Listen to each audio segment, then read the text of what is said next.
Hey guys, Sean here with Apollo Scooters. With the winter months quickly approaching, it unfortunately means the end of the riding season for most of us. But before you put away your scooter for the winter, we're gonna cover a few quick tips on how best to store it. As a general rule of thumb, the ideal battery charge level before storing it is 75%. You don't want it to drop below 20%, and you also don't want to overcharge it. Anything between 75% to 85% is the ideal sweet spot.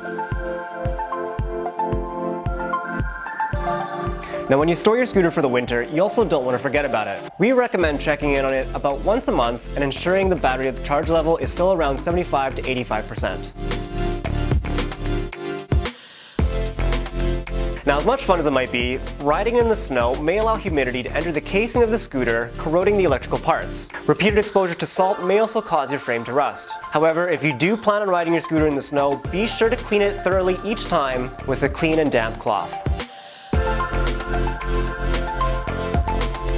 Now, although our scooters do come with a battery management system that includes overcharge protection, it can still damage your battery if left plugged in long term. Now, you don't have to unplug your scooter the moment it's fully charged, but we also don't recommend leaving it plugged in for extended periods of time.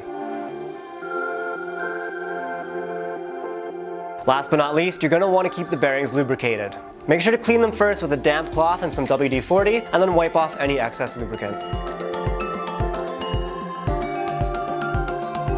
Alright guys, and that wraps up this video. If you follow these steps, your scooter should be good to go for next riding season. If you need more detailed steps on how to maintain your scooter, be sure to check out the link in the description box below.